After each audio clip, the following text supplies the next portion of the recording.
Today's Planet Earth, Our Loving Home will be presented in Dari and English with subtitles in Arabic.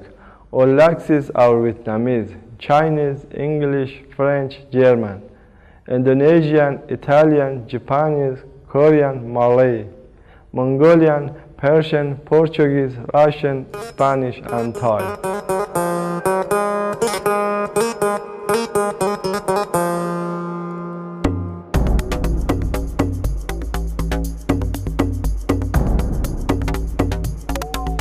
بینندگان حامی محیط زیست، با برنامه دیگری از سیاره زمین، خانه دوست داشتنی ما در سوپرین مستر تلویزیون خوش آمدید.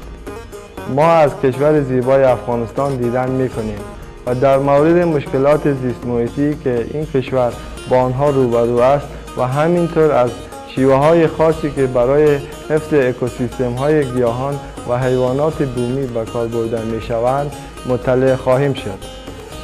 مهمانان ما در این هفته آقای غلام محمد ملکیار، یک مشاور ارشد اداره ملی حفاظت از محیط زیست و بنیانگذار یک گروه حفاظت از محیط زیست به نام اداره حفظ محیط زیست یا SEA می باشد و مهمان دیگر آقای قیس آگاه، مشاور تکنیکی محیط زیست و حیات وحش SEA و محقق پرندگان است.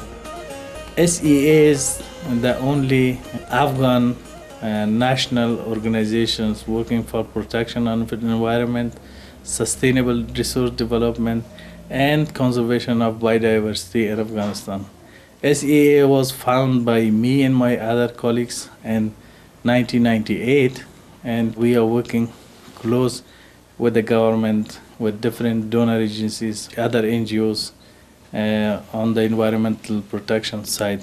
There are two offices, one in northern Afghanistan and another in southern Afghanistan, to look after the wildlife issues, protected areas, and also wetlands.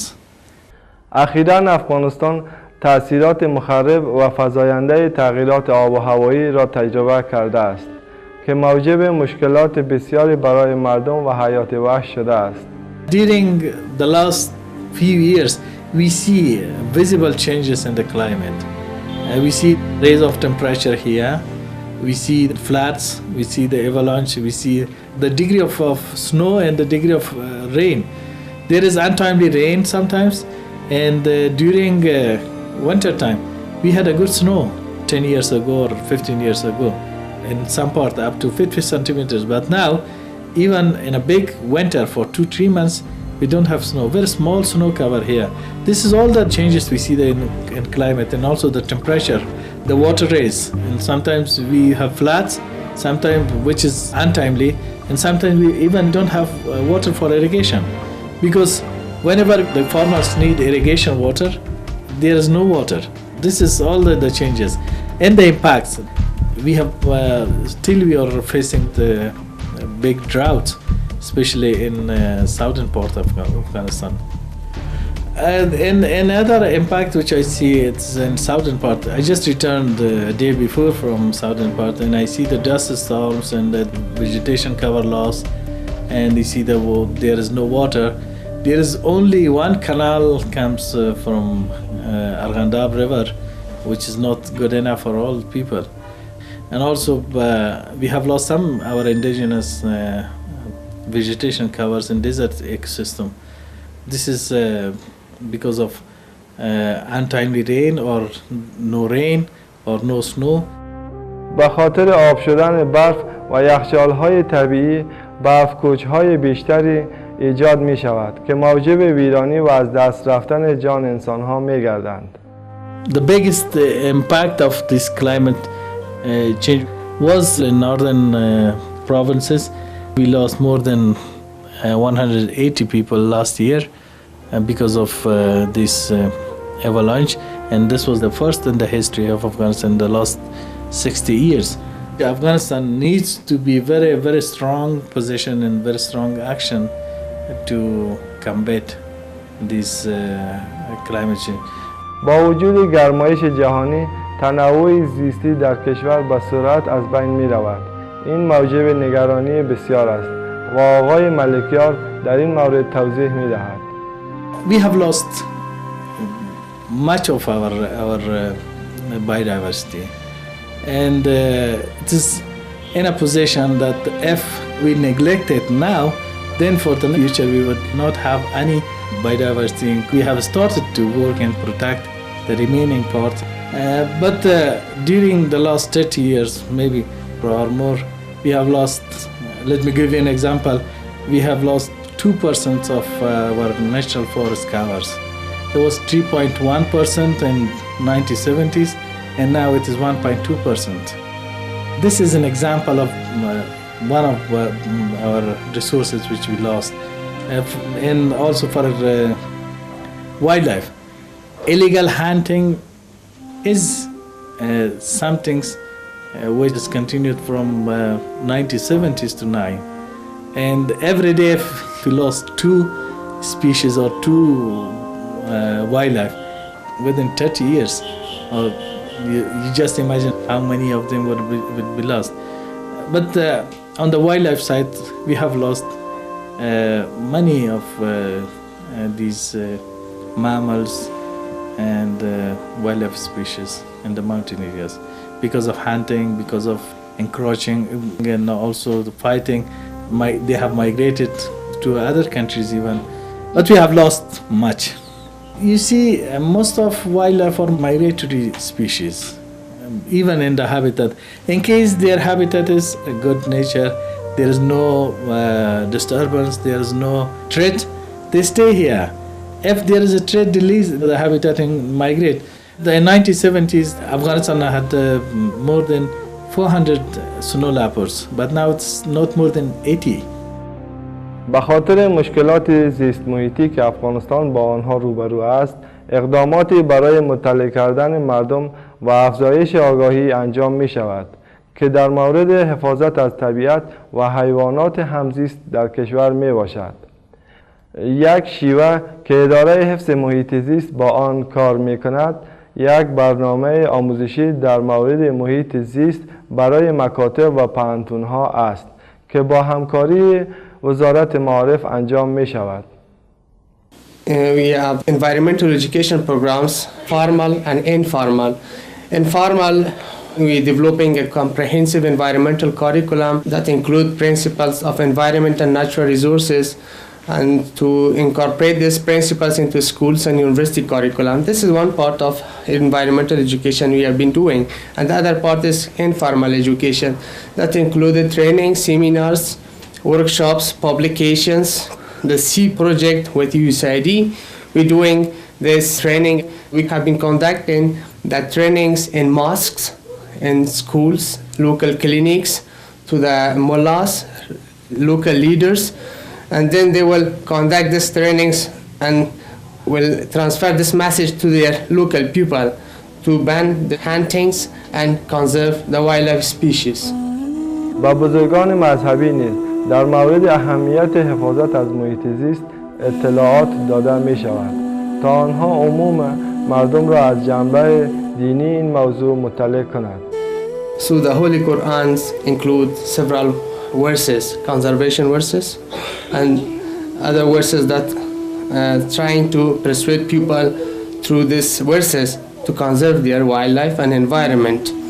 So we put out the verses from Holy Quran translated in Dari and Pashto and local language Uzbeki, and then we put it in a posters with different pictures, and then we'll train the mullahs. The mullahs, when they receive the training, because people are very interactive with the verses, so they can learn very well, and they will use these verses to protect their environment.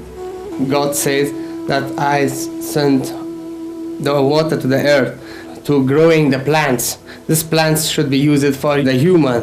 So please do not waste the water and just work to grow these plants. We are working for a booklet called Environment and Islam. We collected several verses from Holy Quran and translation to this booklet, and we will distribute to the schools, students, university students, and the mullahs in the community. در نزدیکی کابل تالاب‌هایی به وسعت 90 هکتار وجود دارند که از لحاظ زیستشناسی غنی میباشند و زیستگاه پرندگان مهاجر و بومی هستند. اداره حفظ محیط زیست در همکاری با دولت، بانک توسعه آسیا و سازمان ملل یک پروژه حفاظت از این زیستگاه با ارزش را شروع کرده است.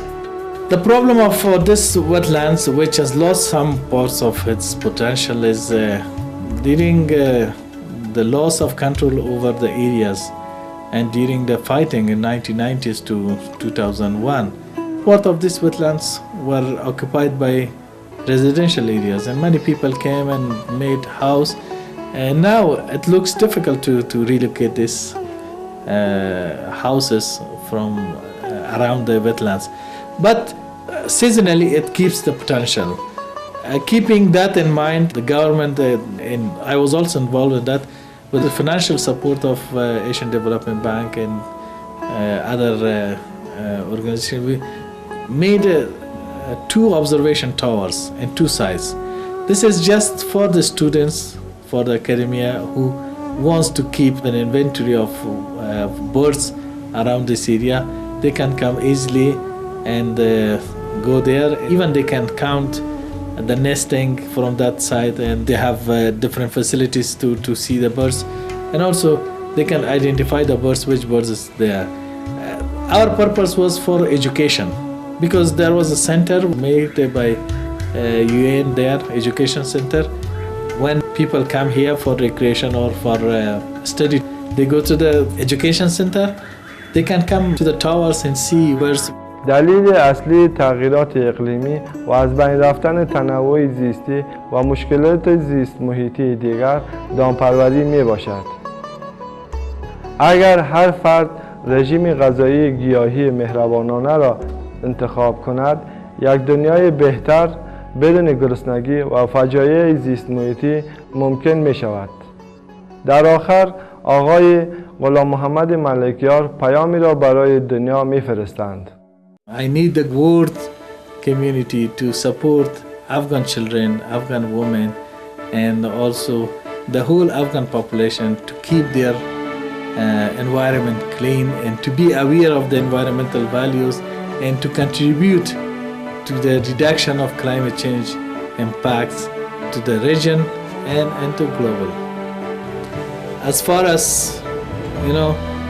God Almighty has created us, He has advised us to keep the nature in a balance, and I hope the whole population, global population, to keep these words of these advices of God and keep the balance of nature, not to apply all sources, keep the sources for the future generation, and support those countries which cannot support themselves at the moment, capacity, technical, economical, and different aspects. از آقای غلام محمد ملکیار و آقای قیس آگاه به خاطر ارائه شرح کوتاهی از وضعیت محیط زیست افغانستان و اینکه SEA چه اقداماتی برای حفاظت و نگهداری از اکوسیستم های کشور می کنند متشکریم. امیدواریم که افغانستان از طریق کمک افرادی مانند شما به زودی تعادل طبیعی خود را باز یابد و به زندگی همگان در این کشور باستانی کمک کند. برای اطلاعات بیشتر در مورد اداره حفظ محیط زیست لطفاً از این سایت دیدن کنید: www.seaafghanistan.blogspot.com. از اینکه ما را در برنامه سیاره زمین خانه دوست داشتنی ما همراهی کردید متشکریم. امید است که ما به زودی در دنیای با شادی و صلح بیشتر زندگی کنیم. Thank you for joining us on planet Earth, our loving home. May we soon live in a world of ever greater happiness and love. For more details, please visit www.suprememastertv.com/PE.